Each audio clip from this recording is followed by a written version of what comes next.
right, picky eaters, they really won't eat much, it seems like sometime, unless you give them junk food. Well, our guests this morning have some options on how to get your kids to start eating great food that's a little bit healthier for them, as well as when you go out to a restaurant, forget about the kid menus. Have your kids eating adult food that we all like to put into our system. Jonathon and Amelia Sawyer, husband and wife team over at the Greenhouse Tavern. It's great to have you here. Thank you for having us. Thanks for having us. We're excited. Well, locally, you've definitely gotten the buzz going because of this whole topic of should kids' menus be even on restaurant menus at all? And you both feel like no. Why do you think a kid's menu is bad, Jonathon? Well, I think it encourages kids to make the wrong decisions, you know? When we treat our kids, or when we get our kids to eat things that are natural, we're allowing them to make the decision themselves. So if I tell my son to eat broccoli, he's going to say no. But if I give him the choice between broccoli or kohlrabi or fresh grilled steak or something like that, he's going to make the right decision himself. And it's about empowering them. It's not about getting them just to eat well that one meal you eat together at dinner. It's all day long, all their life. So do you think that it is important to do choices early on? Because then as a mother or a father, whoever's cooking the meal, I mean, you could be making 5 different meals.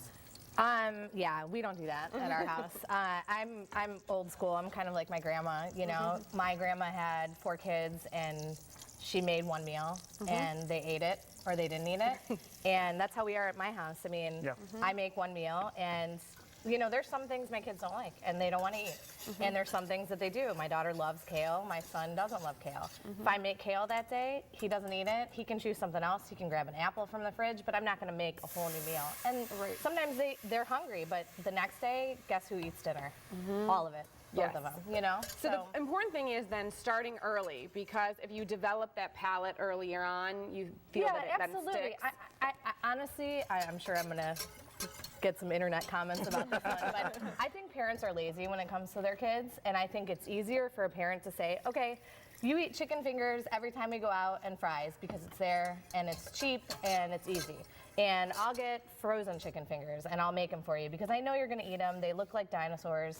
You're gonna eat them every time, but like, those are not good choices, you know? We, as adults, we work so hard on our bodies, we work out, we eat healthy, yet when we go out to restaurants, the choices that are there for our kids are fried foods, fried potatoes, you know, processed foods, and gross stuff. So why do we make good choices for us and then lazy choices for our kids? Well, let's talk about some options and ideas then for parents who are working and they have full-time jobs. They may have a house full of children who have all different wants and they're saying, mommy, mommy, daddy, daddy, and you're spinning in all directions. But you, I mean, you still want the best for your children. So let's combat that thought of where you feel like sometimes people are being lazy. What options can we give them where it can be tasty, it can be affordable, it can be quick?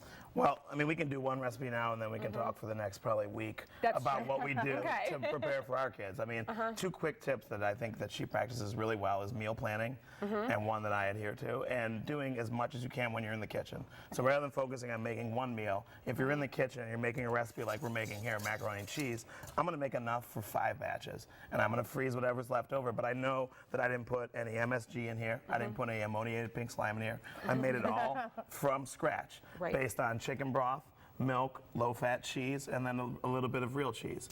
And we're preparing something that's much better for our kids in terms of all natural, real foods that win, and no chemicals as well. And the fat count and the calories are way less. I like that. Okay, so we're doing a mac and cheese here, where, let's face it, if you have in front of you real cheese and you can take a knife and cut a piece of it off, or you have a bowl of powder type cheese and you can take a spoonful of it, what are we going to want? We're going to want the real cheese. Yeah, of course.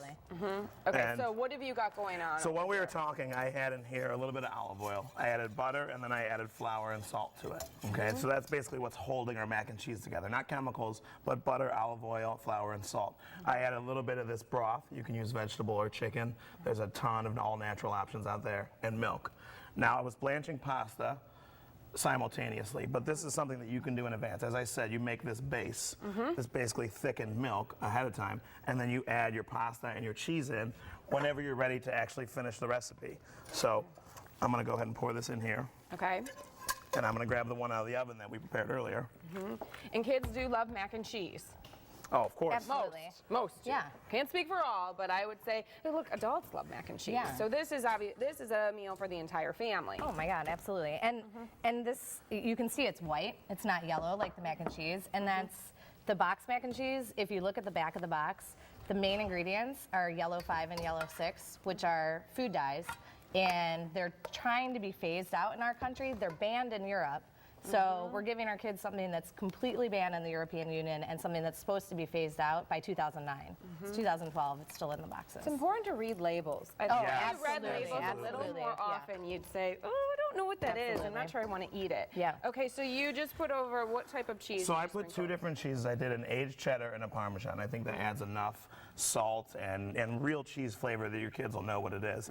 If you saw when I was in the pan too, I added a little bit of ricotta, which is sort of our secret ingredient here. Okay. It adds the real creamy, rich mouthfeel without adding too much fat. It's awesome.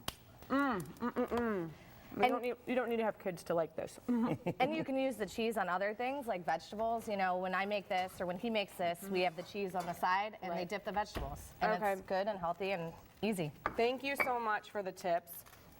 You'll give us this recipe Absolutely. that we can share. We'll put it on goodcompanyshow.com. And of course, go and visit both Jonathon and Amelia over at the Greenhouse Tavern. And also, you can follow Amelia if you're really into food or anything controversial. Chef's Widow, www.chefswidow.com. And happy birthday, Dad. And happy birthday, Dad. Her dad. dad, not hers. Stay with us. We have more to come on Good Company. We're talking with a top ADHD specialist who has some thoughts on turning ADHD into a gift rather than a disability. We'll have more information from him coming up. Fans aren't the only ones flocking to Indy this weekend.